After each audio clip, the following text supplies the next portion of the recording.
नमस्कार दोस्तों, मैं जिस सबका स्वागत करता हूं एक नई वीडियो में। तो आज की ये वीडियो आप सभी के लिए बहुत ही महत्वपूर्ण है, क्योंकि आज की इस वीडियो में हम आपको ज़मीन के डाइवर्सन से रिलेटेड एक महत्वपूर्ण अपडेट देने वाले हैं कि ज़मीन का डाइवर्सन आप ऑनलाइन कैसे करेंगे, कौन कौन से डॉक्यूमेंट्स की आवश्यकता होती है और आवेदन करने का पूरा प्रोसेस बताने वाले हैं। तो अगर आप नए हैं चैनल पर तो चैनल को सब्सक्राइब करिए, बेल आइकन को भी दबा दीजिए, जिससे कि हमारे चैनल पर आने वाली सभी वीडियो की नोटिफिकेशन आपको सबसे पहले मिले। तो चलिए वीडियो को शुरू करते हैं। तो दोस्तों, डाइवर्सन करने के लिए सबसे पहले आपको करना क्या होता है कि मध्य प्रदेश शासन की एक जो ऑफिशियल साइट है www.mpbhulek.gov.in, मतलब आप MPBHULEKH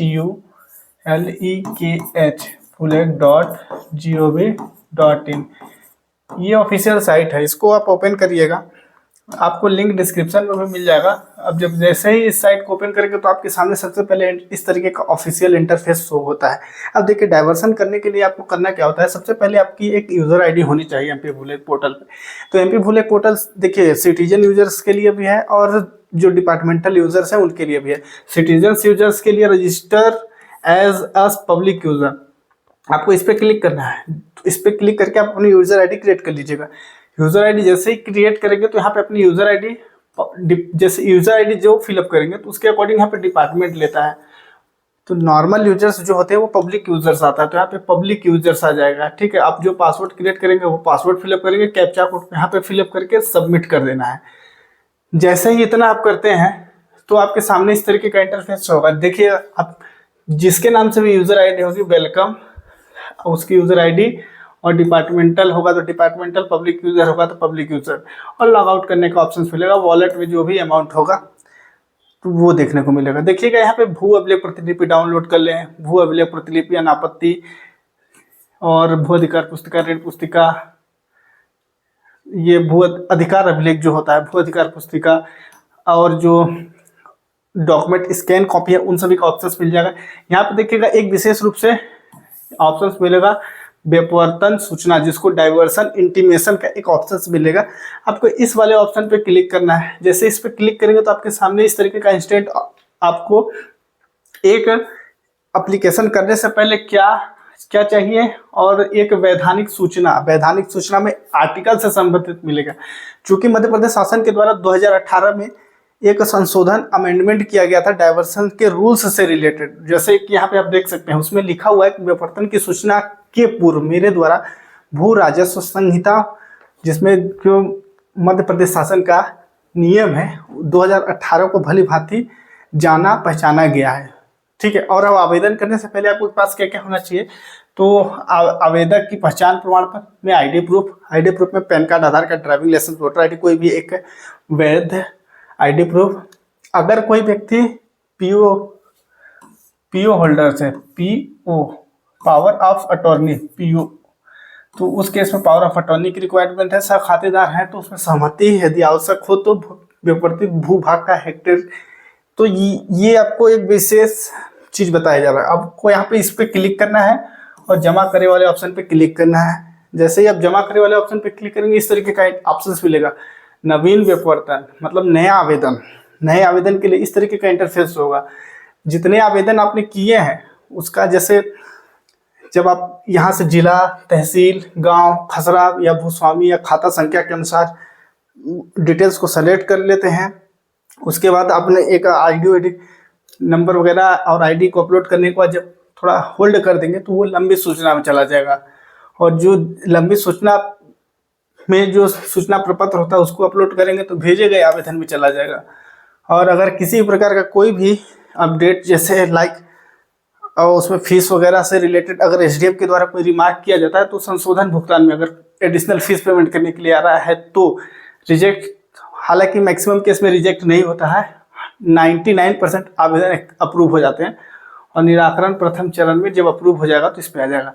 तो ये कुछ टाइप्स हैं। अब चलिए, जैसे ही आप अपना जिला, फिर तहसील, फिर गाँव को सेलेक्ट करके खसरा नंबर के अनुसार या नाम के अनुसार या खाता नंबर के अनुसार आप सेलेक्ट करके विवरण देखे वाले ऑप्शन पे क्लिक करते हैं तो उस खसरे से संबंधित सभी विवरण आ जाएंगे। जैसे यहाँ पे देखिए खसरा नंबर हमने 4 को सेलेक्ट किया तो उस खसरे में बहुत सारे नंबर्स, उस खाते में बहुत सारे नंबर्स आपको देखने को मिल जाएंगे। यहाँ पे देखिएगा भूस्वामी और खसरा का वास्तविक विवरण, खतौनी, दर सूची, रेट लिस्ट या स्थानीय निकाय का ऑप्शन मिलेगा। तो इस केस में आप क्या कर सकते हैं कि ये जो ऑप्शंस है आपके सामने देखिएगा, ये नगर निगम का है, नगर पालिक निगम का, इसके हिसाब से रेट लगेगा। अगर ग्राम पंचायत हो तो यहाँ पे ग्राम पंचायत का ऑप्शंस मिल जाएगा, ठीक है, यहाँ पे देखने को मिल जाएगा।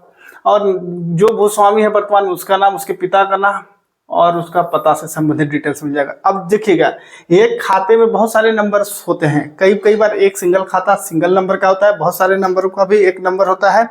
तो इस केस में देखिए यहाँ पे क्या है कि इस खसरे में, ये खसरा एक खाता के रूप में है, इसमें 7 नंबर के खसरे ऐड हैं। तो आप 7 नंबर का वन टाइम डाइवर्सन करने के लिए अप्लाई कर सकते हैं। इस पर क्लिक करेंगे, इस पर क्लिक करेंगे, या जिस भी नंबर का करना हो उस पर आप क्लिक कीजिएगा।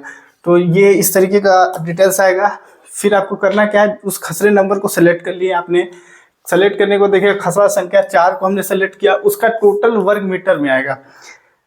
चूंकि ये जो एमपी भूलेख पोर्टल है, 1 डिसमिल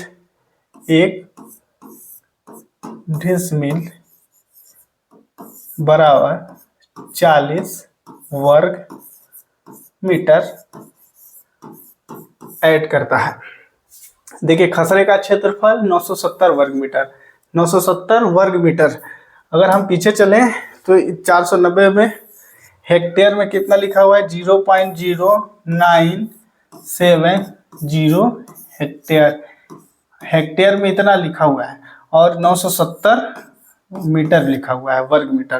तो आप ये देख सकते हैं।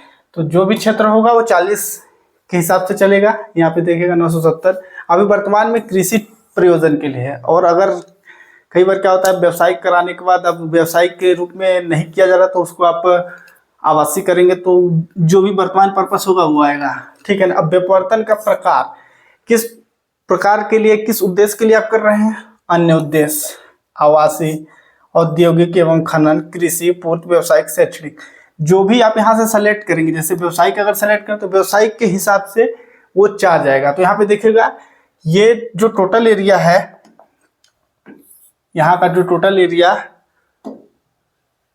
ये जो टोटल एरिया यहाँ पे आप देख रहे हैं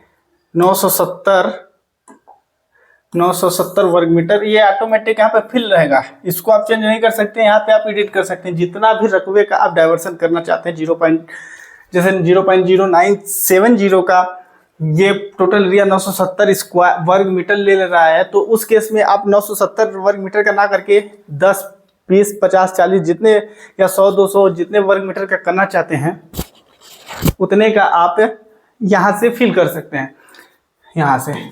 अब जैसे जो भी आप कैटेगरी सेलेक्ट करेंगे, जैसे अगर आप रेसिडेंशियल के करेंगे तो आवासीय को क्लिक करेंगे, जितना वर्ग मीटर यहाँ पे फिलअप करेंगे उसके हिसाब से ये सभी में अमाउंट, एक पर्टिकुलर अमाउंट यहाँ तक फिलअप होकर के यहाँ तक आएगा। और इन सभी को जोड़ के ये एक राशि बन जाएगी, और वही राशि कुल राशि में आएगी। उतने का आपको भुगतान करना है। इतना करने के बाद अब आवेदक का विवरण में नाम, पिता का नाम, उसका रेसिडेंशियल एड्रेस, गांव, शहर, जिला, राज्य, postal pin code, email ID और मोबाइल नंबर, इतना फिलअप आपको कंपलसरी है। जैसे इतना कर लेते हैं, जैसे देखिए यहाँ पे हमने 970 वर्ग मीटर कृषि प्रयोजन के लिए वर्तमान में, आवासीय प्रयोजन के हमने फिलअप किया 40 वर्ग मीटर, 1 डिसमिल का हमने फिलअप किया। 15 रुपये प्रति वर्ग मीटर के हिसाब से प्रब्याजी ले रहा है। कुल प्रब्याजी 600 रुपये है। 15 चौको 60, मतलब 15 × 40 ये यहाँ पे फिलअप हो गया, ठीक है। फिर 16 रुपये 25 पैसा, 2 रुपये प्रति वर्ष भू राजस्व लगेगा प्रति वर्ग मीटर, मतलब 80 रुपये आपको हर वर्ष देना पड़ेगा 1 डेसिमल का। ये आपका ये प्रीमियम हो गया, जिसको हम प्रीमियम कहते हैं,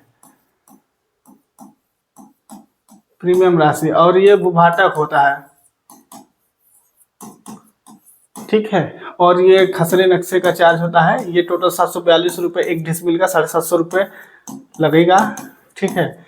इसमें अब आपका अपना फर्स्ट नेम, पिता का नाम, जहाँ भी रहते हैं उसका एड्रेस, ये डिटेल्स आप फिलअप कर ले, गांव, शहर, postal pin code, email ID and mobile number, इतना फिलअप करना कंपलसरी फिलअप करिएगा, क्योंकि इस पे चालान से संबंधित जो भी अपडेट्स आते हैं इसी पे और इस ईमेल पे आपको देखने को मिलेंगे। आगे जब बढ़ेंगे तो वो डिटेल्स आपने फिलअप कर लिया। यहाँ पे पूछा जा रहा है क्या आवेदक भूस्वामी है, तो यहाँ पे हाँ करिएगा। क्या सह खातेदार हैं, तो नहीं पे क्लिक कीजिएगा अगर एक व्यक्ति सिंगल पट्टेदार है तो। अगर सह खातेदार को यस करेंगे तो एक आपको अभी तक ये 3 डॉक्यूमेंट अपलोड करने के लिए मिल रहा है ऑप्शन। चौथा भी डॉक्यूमेंट आपको एक खसरे कॉपी अपलोड करने के लिए बोला जाएगा। क्या भूस्वामी संस्थान है, तो संस्थान का मतलब कई बार किसी फर्म या कंपनी के नाम पे खसरा होता है, तो उस केस में यहाँ पे यस करिएगा तो उससे रिलेटेड डॉक्यूमेंट मांगेगा। नहीं तो आप इसको नहीं कीजिएगा, इसको भी नहीं कीजिएगा और इसको हाँ कर दीजिएगा। अब उस केस में आपको यहाँ पे आईडी प्रूफ अपलोड करने के लिए बोला जाएगा, जिसमें आप अन्य आईडी, गजेटेड अधिकारी द्वारा हस्ताक्षरित Aadhaar card, driving licence, passport, passbook, voter ID, कोई भी आईडी को यहाँ पे आप सेलेक्ट कीजिएगा, उसी का नंबर यहाँ पे फिलअप कीजिएगा, डेट, करंट डेट आप डाल दीजिएगा और अपलोड कर दीजिएगा उसकी कॉपी को। फिर पता प्रमाण पत्र में सेम ही डॉक्यूमेंट में से कोई एक आप सेलेक्ट कीजिएगा, उसी का नंबर यहाँ पे फिलअप कीजिएगा, डेट डालिएगा आज का और अपना कॉपी को यहाँ पे चूज फाइल करके अपलोड कर दीजिएगा। अपलोड करने के बाद यहाँ पे जमा वाले ऑप्शन पे क्लिक कीजिएगा। जमा करने के वाले ऑप्शन पे क्लिक करेंगे तो इस तरीके का आपके सामने एक पेमेंट करने के लिए तुरंत बताया जाएगा। तो जैसे यहाँ पे 92.50 आप ऑनलाइन पेमेंट कर सकते हैं इस वॉलेट से या यूपीआई से या नेट बैंकिंग से, जिससे भी आप पेमेंट करना चाहते हैं उससे आप पेमेंट कर लीजिएगा। जैसे ही आप पेमेंट कर लेंगे तो यहाँ पे देखिएगा सेवा शुल्क का भुगतान हो चुका है। सेवा शुल्क का मतलब जो प्रोसेसिंग फीस है उसका आपने पेमेंट कर लिया।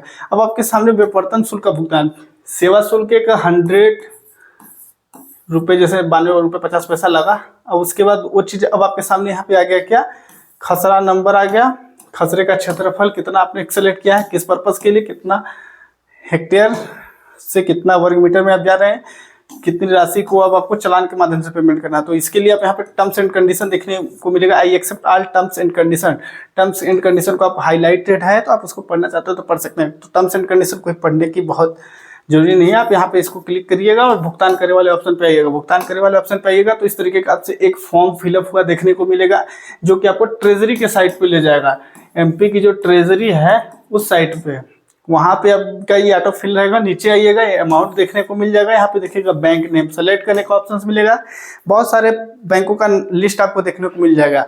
तो उसमें आपको करना क्या है, अपने हिसाब से आपका जो भी बैंक होगा जिस भी खाते में उसको सेलेक्ट कर दीजिएगा, चाहे एसबीआई, यूबीआई, कैनरा या फिर जो भी प्राइवेट बैंक है उनका ऑप्शन है। अगर आपका किसी बैंक में खाता है लेकिन नेट बैंकिंग नहीं है तो यूपीआई का एक ऑप्शन मिलेगा, यूपीआई को आप सेलेक्ट कीजिएगा। क्यूआर कोड के माध्यम से भी भुगतान कर सकते हैं या इस डायरेक्ट ये यूपीआई आईडी के थ्रू पेमेंट कर दीजिएगा। पेमेंट करने के बाद देखिएगा उसको सेलेक्ट करेंगे तो यहाँ पे स्टेट बैंक का ऑप्शन मिल जाएगा, अदर बैंक, डेबिट कार्ड, यहाँ से एसबीआई की नेट बैंकिंग से, अदर बैंक के कार्ड से, यूपीआई के माध्यम से, पीओएस के माध्यम से, क्रेडिट कार्ड से, अदर बैंक की नेट बैंकिंग से, जिस भी चीज़ से आप पेमेंट करना चाहते हैं उसको आप पेमेंट कर लीजिएगा। जैसे ही पेमेंट कर लेंगे तो यहाँ पे देखिएगा विवर्तन शुल्क का भुगतान हो चुका है। जो आपने डॉक्यूमेंट अपलोड किया उसकी लिस्ट मिल जाएगी। यहाँ पे खसरे की कॉपी जैसे ही आपको डाउनलोड करने का ऑप्शन मिलेगा तो यहाँ पे खसरा नक्शा इसी तरीके से मिल जाएगा। उसको नक्शे की कॉपी को यहाँ पर डाउनलोड कीजिएगा और उसी नक्शे की कॉपी को आप यहाँ पे चूज फाइल करके अपलोड कर दीजिएगा। अपलोड करने के बाद सूचना प्रपत्र जनरेट करने वाले ऑप्शन पे क्लिक कीजिएगा तो आपके सामने 3 पेज का एक फॉर्म आएगा, जो कि कुछ इस तरीके का आएगा। पूरा इसको स्क्रॉल कीजिएगा, नीचे में साइन करने का एक ऑप्शन मिलेगा, सिग्नेचर करिएगा और उसी को स्कैन करिएगा, उसी कॉपी को अपलोड कर दीजिएगा पीडीएफ फॉर्मेट में। यहाँ पे देखिएगा मैप आपने अपलोड किया, सूचना प्रपत्र जनरेट करने वाले ऑप्शन पे क्लिक किया, सूचना प्रपत्र को यहाँ पे साइन करके अपलोड किया और सूचना प्रपत्र जमा करें का एक ऑप्शन मिलेगा, उस पर क्लिक करेंगे। यहाँ पे देखिएगा सफलतापूर्वक सेव कर लिया गया, ओके वाले ऑप्शन पे क्लिक कीजिएगा, ये पॉपअप में मिलेगा, ओके कर दीजिएगा और आपके सामने कुछ इस तरीके का फाइनल रिसिप्ट देखने को मिल जाएगी। तो आई होप आप एक बेसिकली डाइवर्सन करने का पूरा प्रोसेस सीख गए होंगे। तो वीडियो अच्छी लगी तो लाइक करिए, चैनल पे नए हैं तो चैनल को सब्सक्राइब कर लीजिए। तो धन्यवाद वीडियो को देखने के लिए।